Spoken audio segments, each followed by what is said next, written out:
Uma alegria muito grande para nós termos o pastor Sérgio Queiroz conosco nesta conferência, ele que é o autor do livro Igrejas que Transformam o Brasil, que você pode adquirir hoje ainda ali na livraria de Missões Nacionais ou no nosso estande aqui do lado de cá. Vamos orar. Senhor Deus, obrigado pela vida do teu servo que está aqui nesta noite para ser instrumento do Senhor aos nossos corações. Usa-o, Senhor, poderosamente nesta hora e nos abençoe, Senhor, mais uma vez, quando, pela segunda vez nesta noite, estaremos diante da tua boa, santa, inerrante, infalível palavra. Nós te amamos, nós queremos conhecer melhor o Senhor para obedecer e servir como o Senhor espera de nós. E assim clamamos nesta hora, em nome de Jesus. Amém, Senhor.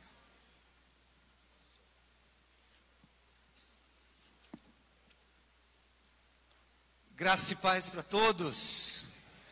Gente, como é bom estar aqui. Eu me sinto extremamente honrado por Deus, por algumas razões. Primeiro, porque a minha relação, ainda que superficial, era mais com o Seminário Batista do Norte, lá em Recife, próximo de João Pessoa. A propósito, sou pessoense, paraibano, e como vocês percebem, eu não tenho sotaque da Paraíba, entendeu? Então a primeira coisa que eu quero combinar com você é que não me intercepte ao final dessa mensagem a questionar se João Pessoa ainda tem jumento no meio da rua andando, entendeu? Que eu vou dizer, tem um só. Ele viajou para o Rio de Janeiro, foi dar uma palestra para uns amigos no Seminário do Sul. Olha só, pessoal, eu me sinto um batista fuleiragem. Vou explicar para vocês. Fuleiragem assim, meia boca, né? Na realidade, eu chego ao ministério em um momento transicional na minha vida, onde, escolhendo o ministério bivocacionado, eu confesso que andei só durante muito tempo. E a igreja cresceu, e a igreja desenvolveu seus próprios projetos, mas era algo que clamava no nosso coração, no meu coração pessoalmente na igreja, uma cobrança do Espírito Santo sobre um maior envolvimento com a minha denominação. Acabei me entregando a muitas outras atividades, a muitas conferências de diversas igrejas, e eu me sentia meio que, não por causa da igreja, não por causa dos batistas, mas por minha causa, não um filho órfão, mas um rebelde sem causa. Acho que assim me expressaria melhor. E aí estar aqui no Seminário do Sul hoje, eu acho que é parte de um processo, de um coroamento, de uma aproximação muito bonita da Cidade Viva com não só a Junta de Missões Mundiais desde o ano passado, como esse ano, especialmente depois de uma conversa bombástica que eu ainda estou digerindo com a Junta de Missões Nacionais. E quando me convidaram para ter duas participações, uma nas plenárias e uma amanhã na oficina, e eu quero depois falar sobre a ideia da oficina, fiquei muito feliz, mas também fiquei muito preocupado.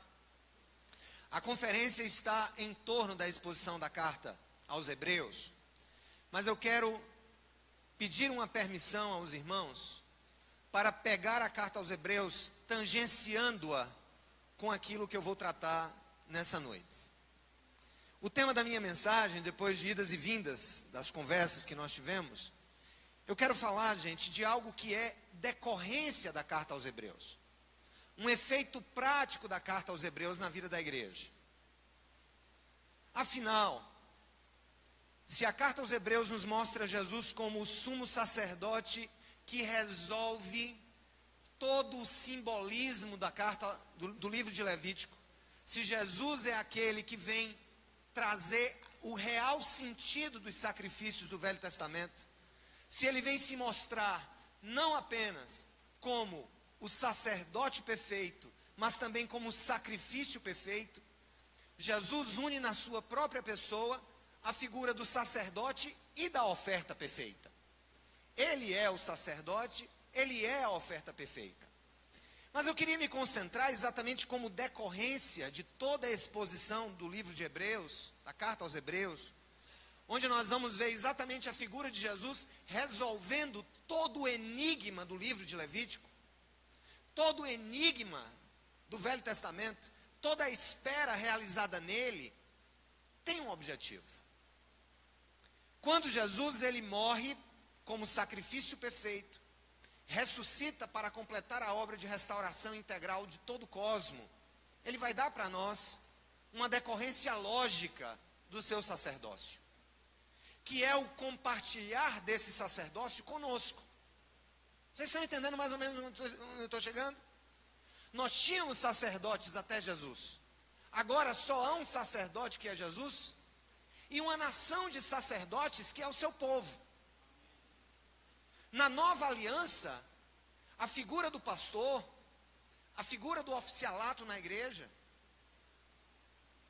é uma figura muito mais capacitadora do que a figura de alguém que nos substitui. E eu quero já começar de maneira polêmica a minha fala, porque isso é um pouco do que eu sou.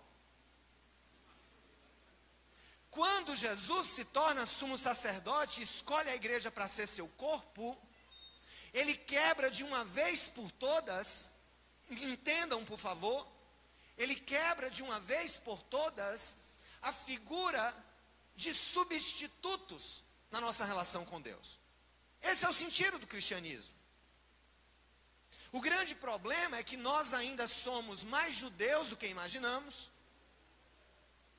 Nós ressuscitamos o sacerdócio levítico para dentro das nossas igrejas e olhamos para Jesus com o olhar 43 e dizemos para ele: tudo bem, Senhor, tu és o sumo sacerdote, mas nós temos que de alguma maneira ressuscitar um pouco daquilo que o Senhor mesmo acabou.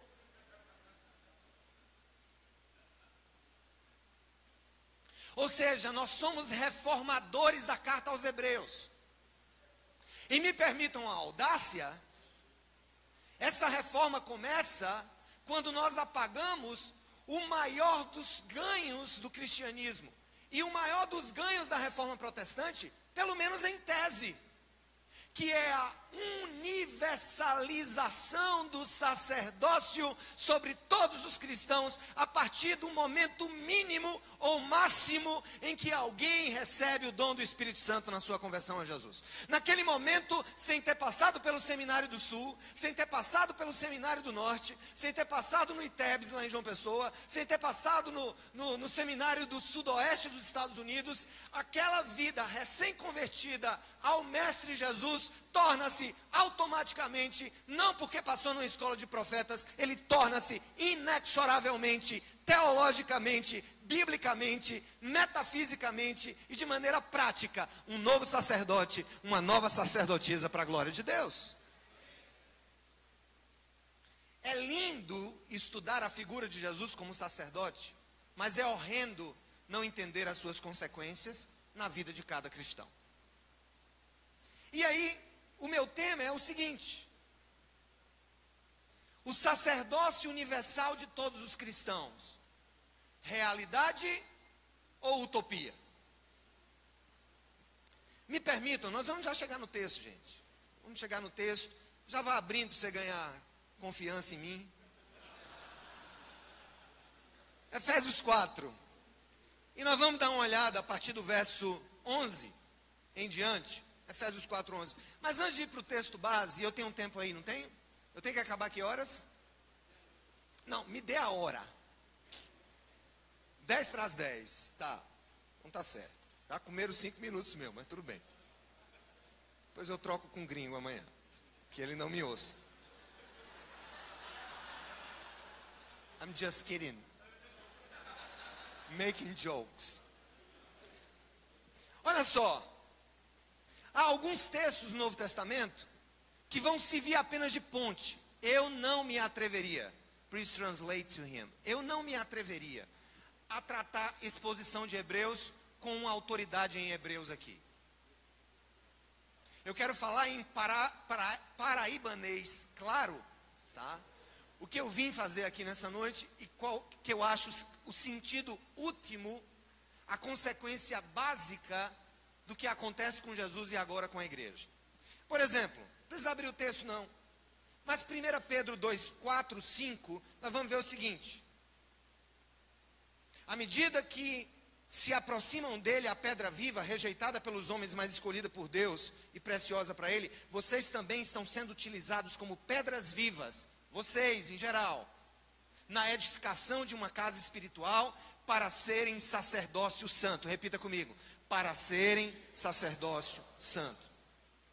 Se nós pulamos para Apocalipse capítulo 1, versos 5 e 6, nós vamos ouvir mais uma consequência da revelação da carta aos Hebreus, agora para a igreja. Ele nos ama e nos libertou dos pecados por meio do seu sangue e nos constituiu reino e sacerdotes. Com que objetivo? Ele vai continuar: para servir a seu Deus e Pai. O sacerdote era um servo. Ele se colocava a favor do povo, no nome do povo, para apresentar a Deus os pedidos do povo, os pecados do povo, os clamores de um povo. Ele era um servo. Ele representava alguém. A igreja é trazida ao mundo e a igreja nasce da missão de Deus. Eu estava conversando sobre isso hoje no almoço. A igreja de Cristo nasce da missão de Deus. Eu cheguei a uma conclusão que mudou a minha vida. Foi quando eu entendi que a igreja não tem missão nenhuma. Quem tem a missão é Deus.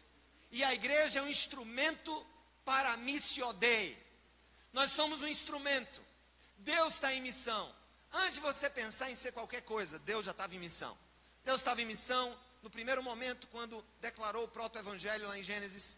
Estava em missão quando mandou representantes anjos para dizer a Abraão que ele seria escolhido para começar um grande povo, e nesse povo toda a nação. Deus está em missão, libertando o povo do deserto, do Egito através de Moisés. Deus está em missão no deserto. Deus está em missão e está presente no tabernáculo. Está em missão e está presente na instituição do seu reino, no reino de Israel. Deus está em missão quando manda o seu filho. Há uma progressão. O Deus do Velho Testamento é Deus entre nós e por nós. Jesus, Emanuel, é Deus conosco. E o Espírito Santo é Deus em nós. Há uma progressão na missio Dei, mas o que está claro é o seguinte: a igreja é filha da missão de Deus. E nós somos agora instrumentos dessa missão. E para que sejamos instrumentos dessa missão, nós precisamos ser representantes de Jesus. Daí a razão pela qual a Bíblia vai dizer que cada cristão é, portanto, qual é o tema? Sacerdote. Ele tem a capacidade de, como sacerdote, chegar diante de Deus a partir do sacrifício de Jesus. Como sacerdote, ele pode orar por alguém que não conhece ao Senhor. Como sacerdote, ele pode interceder pela vida de alguém. Em outras palavras, nós temos todo o ferramental para que nós sejamos representantes de Cristo na terra. Ou não? Ou não? Ou será que isso é apenas teoria? Vamos ler esse texto agora que vai nos ajudar. E aí eu vou me concentrar nesse texto. E aí a gente vai chegar a algumas conclusões. E eu vou deixar você com raiva de mim. Os pastores não vão mais me querer nem perto do Seminário do Sul. Mas eu vou vir de todo jeito. E se nós lermos aqui Efésios 4, a partir do verso 11, preste atenção o que é que nós vamos ler. E ele mesmo concedeu uns para apóstolos, outros para profetas, outros para evangelistas e outros para pastores e mestres. O início do verso 12, ele vai abrir uma grande caixa para o nosso entendimento da nossa missão sacerdotal. Ele colocou todos esses homens aqui, todas essas funções, aliás, com que objetivo? Verso 12, tem um objetivo por trás. Com vistas ao aperfeiçoamento de quem? Dos santos, para o desempenho do seu serviço, ou em algumas traduções, para a obra do ministério para a edificação do corpo de Cristo, até que todos cheguemos à unidade da fé e do pleno conhecimento do Filho de Deus, ao estado de pessoa madura, à medida da estatura da plenitude de Cristo Jesus. Me permitam aqui algumas considerações. Ora, se o sacerdócio levítico é encerrado em Jesus como sumo sacerdote, se toda a simbologia do Velho Testamento encontra Jesus a sua plena consumação, se todas as sombras do que era a velha aliança recebem a luz do Evangelho e mostram Jesus como a chave hermenêutica de toda a compreensão do Velho Testamento, e é assim que nós devemos lê-lo, Jesus é a chave hermenêutica do Velho. Com essa chave eu vou entender o Velho, com essa chave eu não vou caminhar por movimentos judaizantes, com essa chave hermenêutica eu vou dizer não a certas tolices contemporâneas, com essa chave hermenêutica eu vou ser capaz de dizer assim, não, Jesus é a explicação plena, é a consumação máxima, é a revelação suprema de tudo aquilo que simbolicamente nos é dado no Velho Testamento, especialmente no sistema de sacrifícios. Quando Jesus então é revelado, e ele chega para nós em João 20, 21, para mim esse verso é enigmático. Jesus no Evangelho de João, capítulo 20, 21, vai olhar para os discípulos, ali tinha homens, ali tinha mulheres. Como é que você está dizendo isso? Estou dizendo isso porque João 20, 21 é logo após a ressurreição, quando Jesus é visto pelas mulheres, e depois é visto pelos apóstolos, e finalmente é visto por Judas, que toca nas suas chagas. Ali não estavam apenas os 12. Esse grupo, para quem dirige Jesus a palavra, em João 20, 21, é muito provavelmente o grupo dos 120 que vão ser batizados com o Espírito Santo em Jerusalém. Então ali tinha mulheres, ali tinha a mãe dele, ali tinha Maria Madalena, ali tinha provavelmente alguns diáconos que iriam ser nomeados depois, ali tinha os 12, não mais os 12, ali tinha 11, e Jesus olha para eles e vai dizer o que, irmãos? João 20, 21, assim como o Pai me enviou, eu também vos envio. Aquela palavra não é apenas para os apóstolos, aquela palavra não é apenas para os 12, aquela palavra é para todos aqueles que estavam prestes a receber o Espírito Santo no dia de Pentecostes. Mas por que eu estou arrodeando? Por que eu estou comendo a papa quente pelas bordas? Porque eu preciso que você entenda comigo hoje, e talvez para sempre, nós vivemos ainda uma maldição que está colada aos nossos ouvidos e aos nossos olhos. Nós vivemos ainda, talvez sem perceber, a divisão da igreja de Cristo em castas. Sem perceber, nós importamos ainda parte do sacerdócio levítico, e o antigo sacerdote agora tem como seu ocupante a figura do pastor. Nós não nos chamamos sacerdotes. Nós talvez até exortemos quem nos chame de sacerdote, como uma mulher hoje se referiu a mim na PUC, em uma reunião que eu estava na PUC do Rio de Janeiro. A mulher olhou para mim, o senhor é sacerdote? Aí eu disse, a senhora quer dizer o quê? O senhor é padre? Disse, não, posso até parecer, mas não sou, sou pastor batista. E sou sacerdote porque sou cristão. Eu vou lhes dizer algumas coisas, gente, que para mim são enigmáticas nesse texto, e depois eu vou aplicá-las, e a gente vai sair daqui feliz. Qual o objetivo, então, meu povo, de Deus ter colocado apóstolos, depois profetas, depois evangelistas, depois pastores e depois mestres? Segundo alguns escritores, como John MacArthur, como Piper, eles acreditam que pastor-mestre é algo que está ligado, ou seja, o pastor tem como função basilar a instrução. Essa é a característica do movimento da reforma, instrução. Nós preparamos pessoas. E quem vai dizer isso é o próprio Paulo. Quando no verso 12 ele vai dizer que todas essas figuras que Deus colocou na igreja, escutem, por favor, não estão ali para substituir o sacerdócio levítico. Jesus substitui o sacerdócio levítico. E a igreja é tornada, cada um dos seus membros, do menor ao maior, do mais conhecedor ao menos conhecedor, é transformado imediatamente no momento da sua conversão em um sacerdote.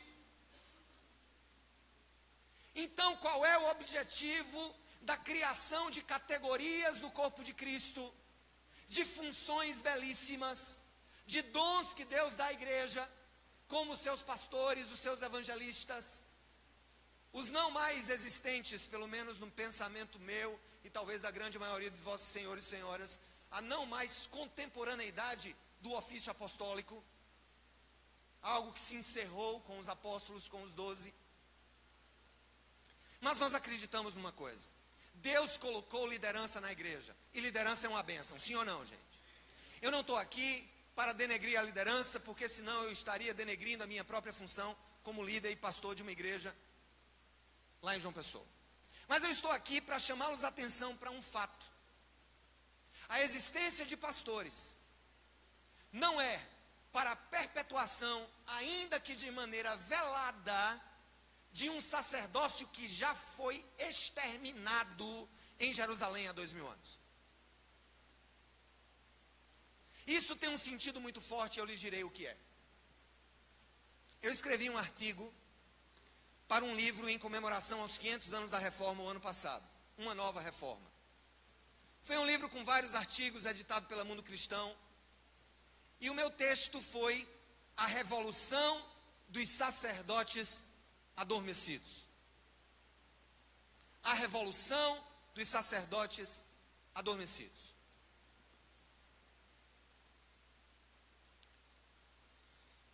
Quando houve e eclodiu a reforma protestante, isso é importante que você saiba, qual era o problema teológico central da reforma protestante? Eu vou perguntar a vocês, vocês vão responder como bons teólogos, ou pelo menos simpatizantes. Era um problema pneumatológico, sim ou não? Não. Era um problema sobre a existência ou não de Deus? Não. O problema da reforma era um problema de ordem eclesiológica? Sim, um pouco. Mas o centro da reforma foi um problema soteriológico. Deixa eu traduzir as categorias para quem está ainda no começo. O problema da reforma é um problema relacionado à doutrina da salvação. Nem Lutero, nem Calvino, por exemplo, estavam lidando com a plausibilidade do cristianismo no século XVI. Por que não? Porque o mundo era cristão. Nem Lutero nem Calvino estavam enfrentando o secularismo da modernidade. Nem Lutero nem Calvino estavam enfrentando o ateísmo que nós enfrentamos hoje. Nem Lutero nem Calvino estavam enfrentando o problema da viabilidade do cristianismo como expressão pública da fé. Não. O problema deles era corrigir o curso de um problema relacionado à salvação das almas pelo sistema católico versus pelo sistema bíblico. Esse é o que eclodiu a reforma. O que é que Calvino e Lutero vão dizer, gente? Chega! Nós não precisamos de sacerdotes. Ninguém pode se interpor entre você e Deus para oferecer sacrifícios em seu lugar. Chega! Nem padres, nem bispos, nem o Papa tem autoridade para te substituir na tua relação com Deus. Não foi esse o problema? Mas deixa eu pensar com vocês. O que é que isso gerou? Isso gerou, pelo menos em tese, pelo menos como uma categoria teológica, a ideia de que todos os cristãos são sacerdotes. E que todos os cristãos estão vivendo à luz da revelação de Hebreus. De que Jesus, como cabeça da igreja, é o sumo sacerdote E a igreja é feita uma nação de sacerdotes. Temos acesso a Deus, podemos falar com Deus, não temos problema de nos aproximar de Deus. Mas aí eu quero pensar com vocês algumas coisas que nós fomos deixando com o passar do tempo. Depois da reforma, nós temos um movimento que eclodiu na Revolução Francesa e que pare o iluminismo. E o iluminismo vai fazer o que com os pastores? Aqueles pastores deixam de ser mestres e professores e passam a ser profissionais. A viabilidade da fé cristã estava no academicismo da teologia.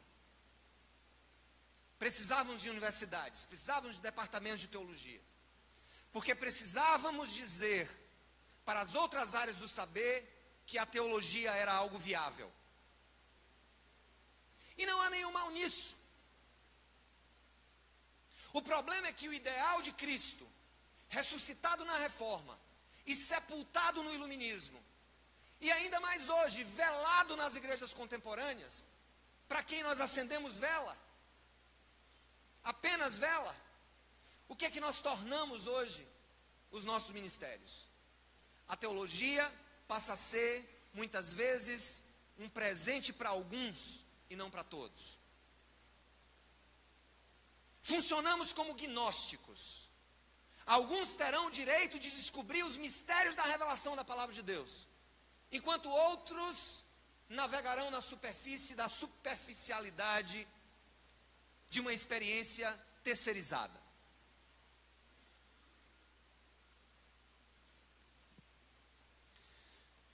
Quando a Bíblia diz que o papel da liderança da igreja é capacitar a igreja, aperfeiçoar os santos para o desempenho do ministério, ele está dizendo aqui pelo menos duas coisas, Paulo. Primeiro, que o conhecimento bíblico profundo deve ser um bem público e não privado. O conhecimento bíblico e profundo não pode ser trancafiado nos nossos seminários e faculdades teológicas. Porque a teologia é um bem do povo de Deus. E olha, quem está falando para vocês não é um frustrado, que não foi para um seminário, sou graduado, mestre e doutor em teologia, e eu estou fazendo propaganda contrária a mim mesmo.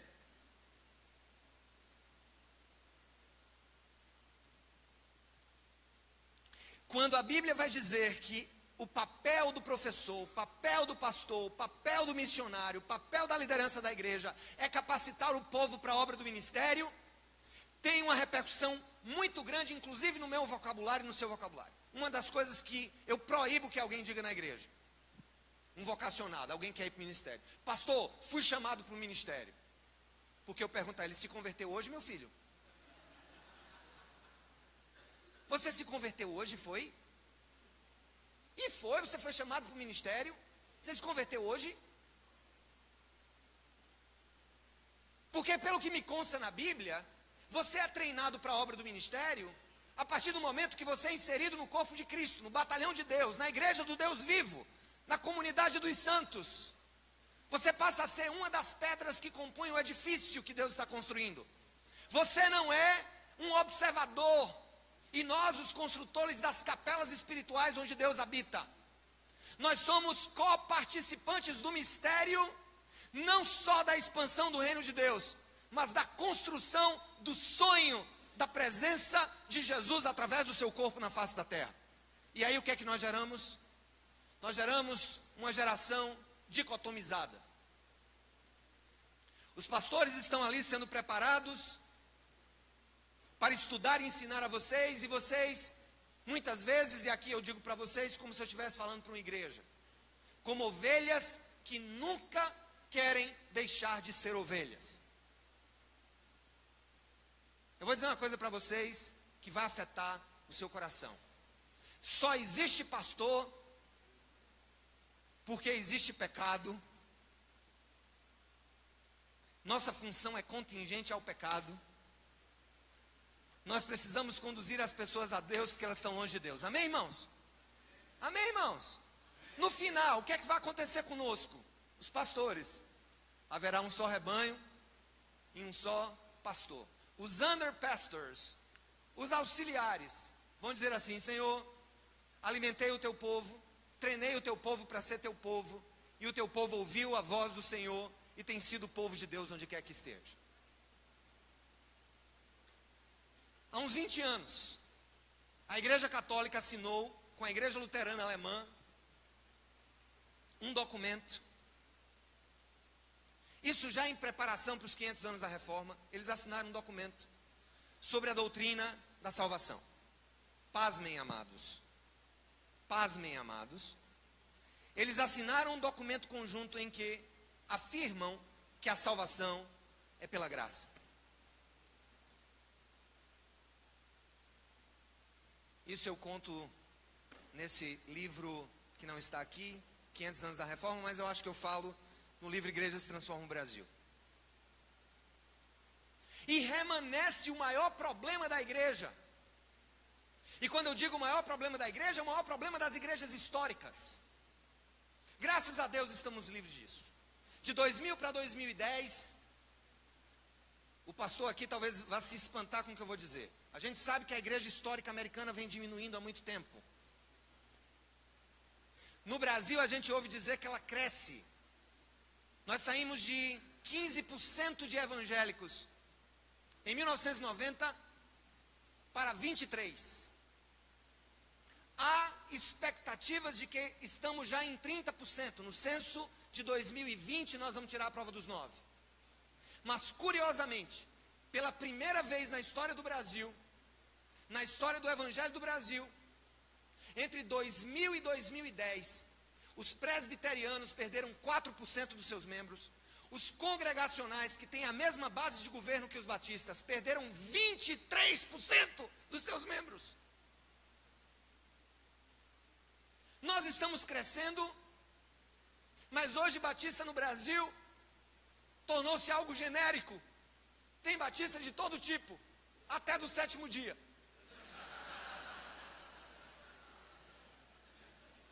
E na hora de coletar o dado, o pesquisador do IBGE ele não vai procurar saber se você é da CBB, se você é da CBN, se você é independente.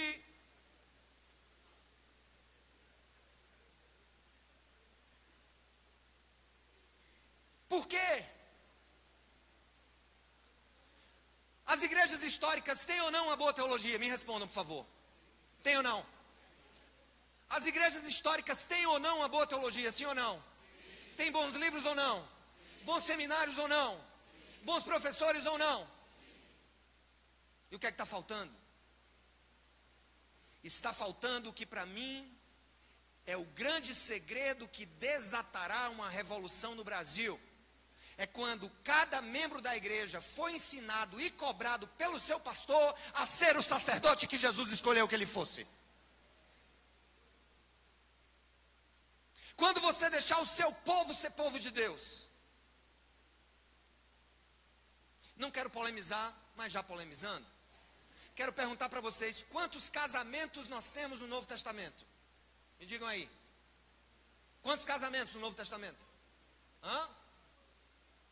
Bodas de Caná, né, meu amado? Mas tem mais outro, né?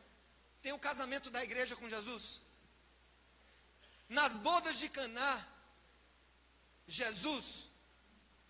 Eu quero só jogar o gato fedorento, vocês vão pensar em casa. Nas bodas de Caná, Jesus estava lá, né, gente? Celebrando aquele casamento, hein, irmãos? Jesus estava celebrando o casamento nas bodas de Caná, irmãos? Não estava não, mas Deus estava em carne.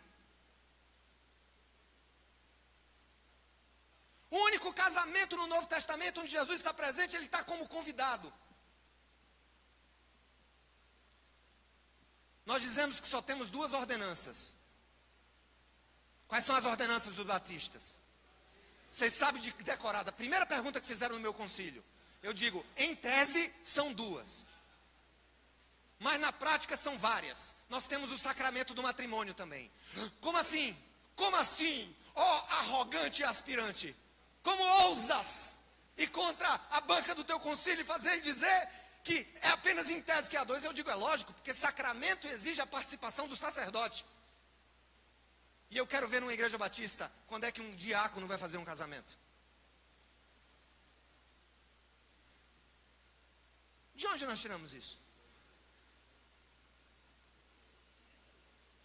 Eu disse que eu ia colocar um nó na sua cabeça. E eu vou mais longe. Eu vou mais longe. Os católicos veem o sacerdócio de maneira até mais ampla do que nós nessa ponta. Porque meu irmão foi casado por um diácono da igreja católica. Ui! Estou na frente das grandes autoridades aqui da convenção. Não, gente, isso aqui é uma casa teológica. Isso aqui é para a gente pensar. De onde vem isso?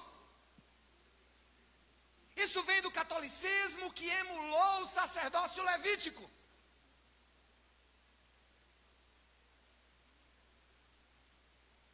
Teve um ano que eu fiz 52 casamentos. Igreja crescente, cheio de jovem. Começamos a batizar e o povo a casar e até menino. Pareciam uns ratos.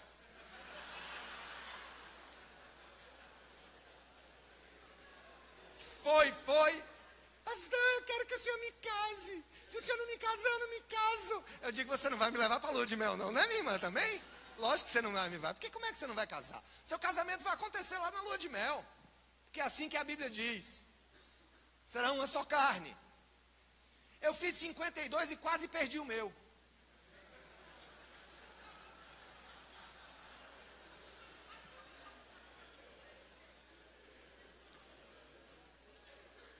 E haja gente casar, e o que eu vou dizer, não tentem me expulsar da convenção, porque isso aqui não é material da nossa declaração doutrinária. Então vocês não têm arcabouço para me expulsar da convenção com o que eu vou dizer agora.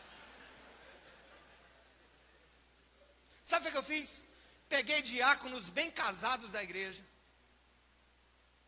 gente bem casada, dei um curso. Digo, meu filho, é assim, tá bom? Vai fazer assim. Aí ele pergunta, onde é que tem essa estrutura na Bíblia? Eu não sei não, mas a gente inventou. Então escute.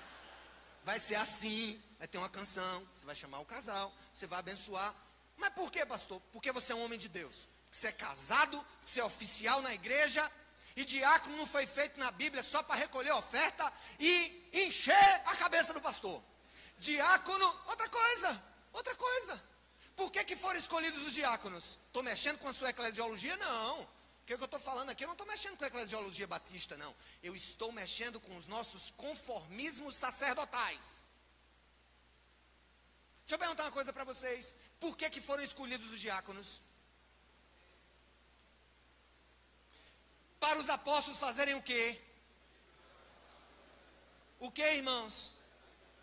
Não, eu não estou ouvindo vocês. Para orar e estudar a palavra. As duas coisas que os pastores fazem menos hoje.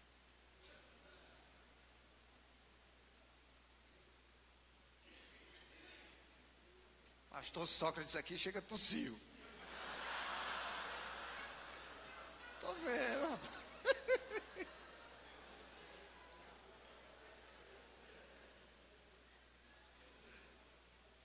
A igreja começou a crescer, eu ainda trabalhando, em aniversário de um. E é uma mania, né? Tem na igreja de vocês esse negócio de benzer carro, orar por carro, por casa, por loja. Pastor, uma loja, vem orar, vem ungir.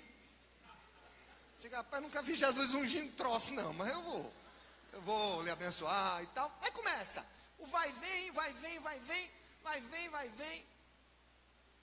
E aí o que a gente começou a fazer? Tivemos que fazer, gente.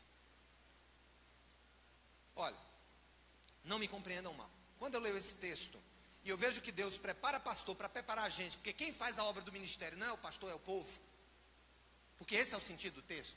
Se você for honesto com o texto de Efésios 4, você vai perceber que quem faz a obra do ministério não é o oficialato, é o povo.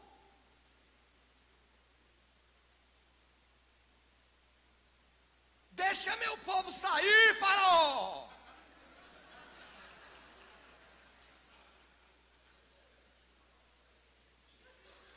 aprisione as suas ovelhas a você, rapaz. Jesus fez um ministério para soltar esses cabas no meio do mundo. A única tentativa de ficar colado na saia de Jesus foi de Pedro, Tiago e João na transfiguração. Vamos construir umas tendas aqui, Senhor, vamos ficar por aqui juntinho aqui. Está frio, vamos orar, vamos fazer uma vigília, vamos compartilhar nossas emoções. O Gadareno, um ex-endemoniado. Gente, eu vou dizer uma coisa, Jesus é especialista em pegar ex-pai de santo e no mesmo dia transformar em missionário. A gente passa 30 anos para fazer isso. Jesus liberta o Gadareno, é ou não é, meu irmão? Toca aí um sol bem alto, bem grave.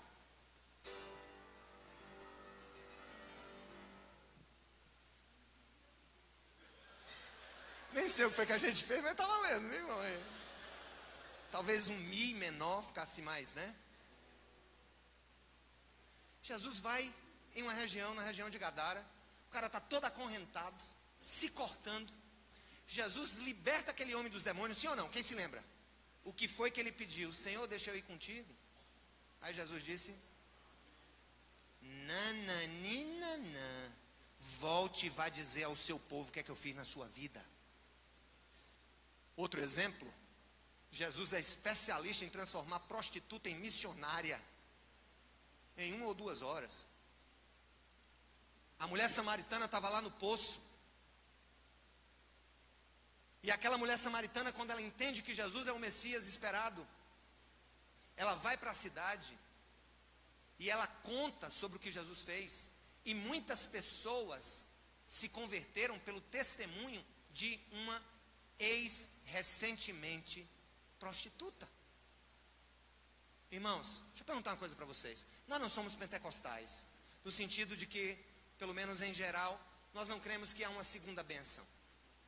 Há uma única bênção na nossa conversão. E que essa única bênção, segundo vai dizer aí o Dr. Russell Shedd, vai falar também Wayne Grudem, é um batismo e vários enchimentos, amém? Então você pode receber dons em momentos específicos da sua vida. Mas eu vou dizer uma coisa: você acredita no Espírito Santo? Sim ou não? Você acredita tanto que não há uma segunda bênção? Sim ou não? Não, né? Existe uma segunda bênção? Quando a gente converte, a gente não recebe o Espírito Santo? E a gente recebe o Espírito Santo em medidas, em conta-gotas ou em plenitude? Eu posso dizer que o novo convertido, ele tem a presença do sacerdote Jesus, pela pessoa do Espírito Santo, de maneira plena e completa sobre a vida dele naquele instante? Sim ou não? Sim. Então por que nós tratamos as nossas ovelhas como abilolados?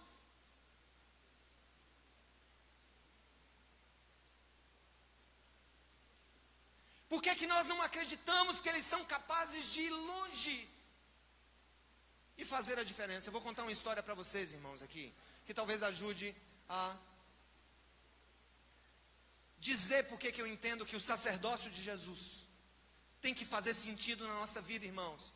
Senão toda essa beleza que foi exposta aqui não vai passar de conceito para nós.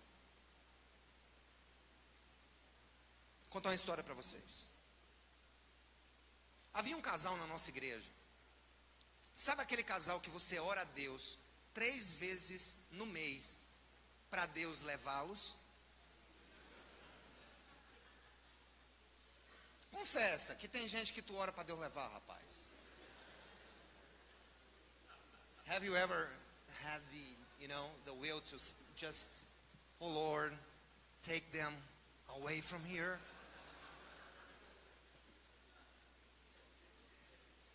Um casal que não tinha futuro. Adultérios bilaterais, agressões bilaterais, desrespeitos bilaterais e um pastor no meio tentando apartar a briga. Por anos. Esse casal tinha uma filhinha linda e Deus deu a eles um filho que teve uma má formação e que nasceu, teve uma paralisia cerebral e passou a ser totalmente dependente. Aquilo aproximou o casal, aquilo trouxe o casal para perto, aquilo trouxe o casal para junto. E com o passar do tempo, quando eles estavam se organizando, e aí eu disse, rapaz, olha, às vezes realmente o Senhor nos permite viver coisas para nos trazer para perto dele. E ela, Flávia, eu estou dizendo o nome porque isso está no livro, eu conto isso no mundo inteiro. Flávia então fica grávida pela terceira vez. E quando ela vai ter o bebê, descobre-se que o terceiro filho também tinha necessidades especiais, motoras, problemas urinários, uma série de complicações. Um médico chegou para eles e disse assim: Arthur e Flávia, seria muito bom para a saúde dos seus filhos se vocês fossem para uma área rural, e nessa área rural eles brincassem com cavalo, tivessem equiterapia, coisa e tal. E ele procurou, ele era construtor, procurou uma área a mais ou menos 50 quilômetros de João Pessoa, na região do Abacaxi, Sapé. Quem conhece Sapé, região do Abacaxi? Naquela região, em uma área de assentados da Pastoral da Terra, do Movimento Sem Terra, do MST. Havia um dos assentados que quis vender a casa porque o marido havia morrido e ele quis comprar aquele pequeno sítio no meio desse assentamento. Passou por uma assembleia de moradores, aceitaram que ele entrasse, ele comprou a casa. Quando ele comprou a casa e começou a se movimentar para se mudar, o que foi que ele percebeu? Não havia água na casa, nem poço, nem água corrente. Casa até boa. E ele perguntou aos moradores: como é que vocês vivem aqui? E eles disseram: nós pegamos um jumento ou uma moto, vamos até o rio Paraíba, enchemos os nossos tonéis, trazemos e nos servimos dessa água. Quão limpa é essa água? A resposta foi: não é muito marrom não, é marrom claro. Ele disse: Deus, como é que eu vou morar aqui? Foi à prefeitura, perguntou na secretaria relacionada a esse setor se ali tinha alguma indicação de poço. Foi que disseram para ele: nem tente, já tentamos escavar poço naquela região, só dá água salgada, mas eu vou tentar. Pegou os equipamentos, ele era um pequeno consultor, cavou o poço, 30 metros, água salgada. 50 metros, outro veio, água salobra. 70 metros,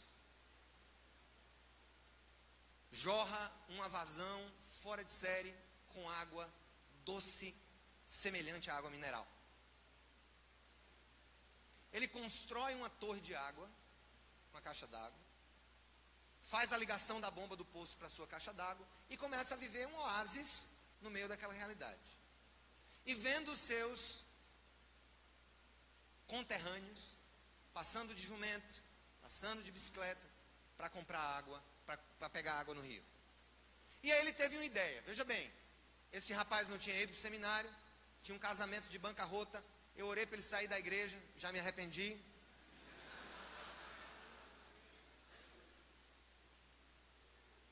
Ele teve uma ideia, gente, que você não vai ver nenhuma indicação dessa em nenhum livro da Bíblia. Ele pegou a mesma caixa d'água, criou um outro tubo, um outro encanamento, trouxe lá de cima da caixa d'água, foi até a beira da pista de barro, botou duas torneiras na estrada de carroça. Vocês estão entendendo? É ruim demais, né? Acaba ver o outro pelas costas a noite todinha, rapaz. Isso é difícil para vocês, hein? Então, ele colocou as duas torneiras e colocou uma plaquinha. Ideia dele: Jesus Cristo, a água da vida, venha e beba. O povo passava, olhava para aquilo ali. Um dia ele resolveu ficar umas 5 horas da tarde ali. O povo passava, olhava, você não pode pegar. Aí o cara encheu o tonel, o outro vinha, pode pegar. Isso se espalhou por um raio de 20 quilômetros, que havia água ali. E as pessoas começaram a vir pegar, e a vir pegar, e a vir pegar. E o povo dizendo: isso faz 5 anos, essa água vai acabar, você não vai ter água para o seu filho, Deus proverá. E o povo começou, até que aconteceu em um dia um engarrafamento de jegue. Não estou brincando não. Era tanto do jumento na porta da casa desse rapaz, que fez uma fila, um engarrafamento. Nessa hora ele vai para o pé da cerca e começa a conversar com as pessoas. E as pessoas perguntando, por que você colocou isso aqui? Não, eu coloquei porque eu vi que vocês não tinham água, mas você fez um ato tão bondoso para nós. Prefeito nenhum fez nunca isso. O que é que te move a fazer isso? O amor por vocês. Ele ligou para mim um mês depois e disse assim, pastor, chegaram 5 pessoas no sábado, trouxeram uma galinha com macaxeira para minha casa e estão querendo que eu fale de Jesus para eles. E eu não sei de nada. Eu não sei o que dizer, eu não sei nem aquele verso direito, né? Jonas 3,16, né, pastor? Digo, não, João 3,16. João. Abre esse verso, fale da sua vida, meu filho. Mas pastor, você não podia vir pregar, não? Isso, Deus me livre. Vou lá atrapalhar essa conferência? Fica aí, rapaz. Um mês depois ele liga, pastor, o negócio está ficando pesado. Digo, como é? Foi que houve, agora não tem 5 não, é 20 pessoas querendo vir para minha casa no sábado. Um já trouxe uma sanfona. Começou a tocar. Aí disse, irmão, tu conhece aquele hino? Aí começava, mais ou menos. Começava a cantar um hino e aquela coisa ia se construindo ali naquele processo. Até que ele chegou para mim e disse, pastor, eu estou em desespero. Tem 100 pessoas vindo para minha casa. O que é que eu faço? Eu digo, meu irmão, eu tenho uma ideia para você. Já ouviu falar na unção do papagaio? Se não, qual é o dia da reunião aí? Diz, é sábado. No domingo anterior, tu vai para a igreja, anota a minha pregação todinha, abre a boca e prega no sábado para eles. Ele ligou para mim e disse, pastor, eu disse exatamente o que o senhor disse no culto. Foram 14 convertidos numa noite só. Eu digo, que coisa linda, né, meu irmão? Pastor, o senhor não quer vir para cá, não, pastor? Um sábado eu digo, meu irmão, eu não quero atrapalhar o que o Espírito Santo está fazendo. Porque sacerdote atrapalha. Eu vou já querer botar um púlpito, eu já vou querer começar a colher oferta. Eu já vou começar. Então o negócio vai ficar.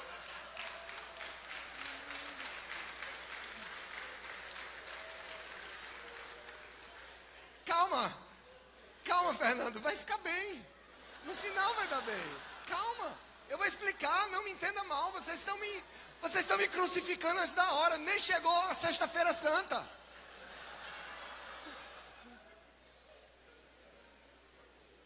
Olha só.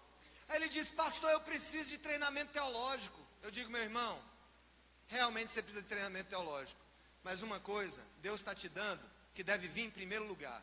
Primeiro, a certeza de que o Espírito Santo está na sua vida, a certeza de que você é um sacerdote para o Deus vivo, a certeza que Ele vai te usar para ganhar essa população, e eu vou te prover agora, vou começar a te prover a educação teológica. Dê para ele de presente a teologia sistemática de Wayne Grudem. Estuda aí, a gente vai se encontrar de 15 em 15 dias. Vamos discutir os temas. Wayne Grudem é batista, acredita no batismo por imersão de adultos, como nós. Comece a ler aí, e aí nós começamos a estudar, ele começou a se animar. Meu irmão, deixa eu resumir uma coisa para vocês. Isso faz 5 anos, eu estive lá 3 vezes. Pastor Arthur hoje, e sua esposa Flávia, com seus 2 meninos que hoje passam de braço em braço daquelas pessoas simples daquela região, cuidados e amados por eles.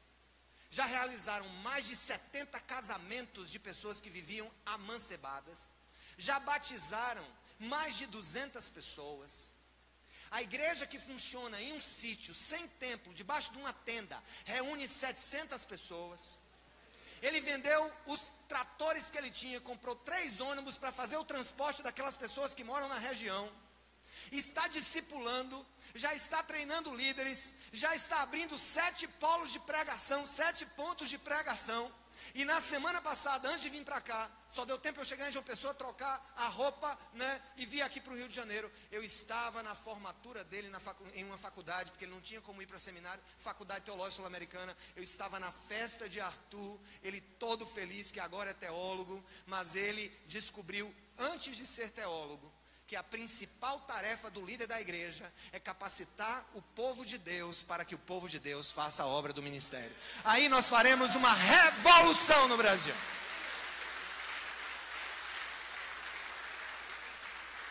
Uma revolução. E eu combinei aqui com o pastor Fernando que nós vamos ganhar os sítios do Nordeste. Quem diz amém? Agora o projeto que a gente tem, se a gente contar aqui, vocês vão dizer que a gente é doido do que vai acontecer. Eu sou um intransigente defensor da realidade do sacerdócio de cada cristão. Se formos depender de pessoas formadas em seminário, sustentadas com sustento pastoral, para serem enviadas para o sertão do Brasil, nós vamos perder o Nordeste todo para os muçulmanos em 15 anos.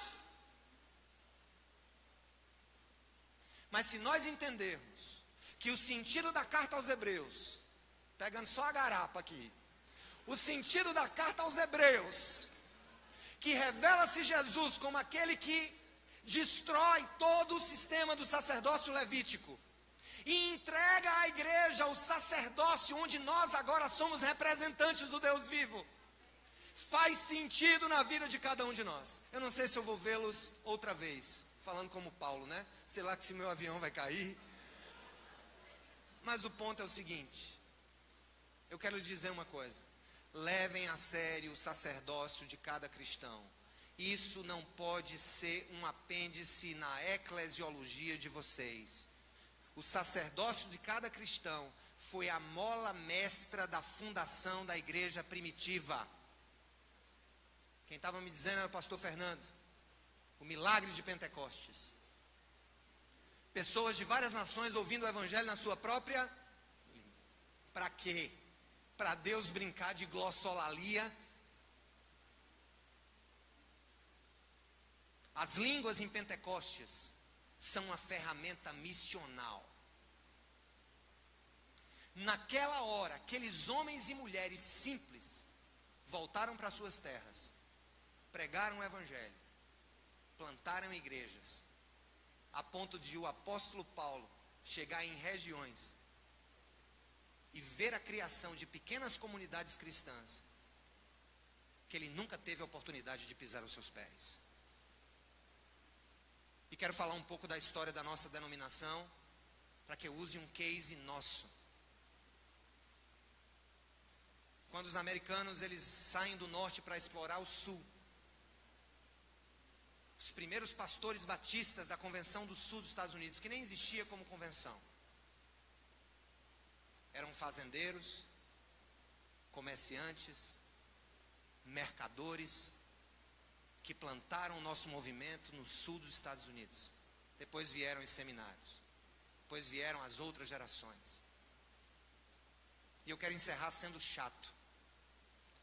Eu oro para que esse seminário seja uma casa de preparação, não de sacerdotes, no sentido que nós conversamos até aqui, mas de capacitadores do povo brasileiro, para que eles façam a obra do ministério e ganhem o Brasil para Jesus Cristo. Não deixem que o seminário, como já aconteceu a Lures e em outros tempos, se torne uma casa de liberais, de gente que quer discutir meramente filosofia, que não está interessado com a missão de Deus. A esses eu convido, vão fazer filosofia, deixem a teologia para o povo de Deus. Deixem a teologia para aqueles que acreditam nas Escrituras e no poder das Escrituras. A minha oração é que esse seminário seja uma casa de santos e santas, de homens e mulheres piedosos, de homens e mulheres capazes de articular as Escrituras com galhardia, com sensibilidade, com humildade. Não como um fim em si mesmo, pelo amor de Deus, mas como um meio de você olhar para Dona Maria, seu José, seu Joaquim, que vão se converter nas suas igrejas domingo que vem, e não olhar para eles como se eles fossem eternos bebês. Olhe para eles como potenciais missionários, missionárias e plantadores de igreja no solo da terra Brasílias. Que o Senhor nos abençoe, que o Senhor nos dê graça. O livro Igrejas que Transformam o Brasil, eu tenho 0 minuto, que está aqui na mão, é fruto de uma pesquisa que eu fiz da igreja brasileira com o Dr. Ed Stetzer, um dos grandes missiólogos hoje do mundo. Trabalhou como pesquisador na Lifeway Research em Nashville. E nós levantamos 1.500 igrejas no Brasil aplicamos uma pesquisa quantitativa, depois estreitamos para uma pesquisa qualitativa e nós descobrimos, vou falar sobre isso na oficina de amanhã, a tarde toda com vocês, à tarde? Igrejas que estão transformando o Brasil, igrejas que estão mudando o Brasil, não são muitas, mas assim, um grupo que entende, dentre todas as marcas de uma igreja que transforma o Brasil, a ideia do real, do aplicado, do constante sacerdócio de cada cristão. Louvado seja Deus pela vida do nosso Senhor Jesus Cristo e pelo que Ele revelou em Hebreus. Mas se Jesus é o nosso sacerdote, e nós não agimos como sacerdotes como Ele, nós não estamos cumprindo o projeto dele para a igreja, amém? Ao Senhor seja a honra, glória e louvor, e até amanhã. Obrigado pela oportunidade.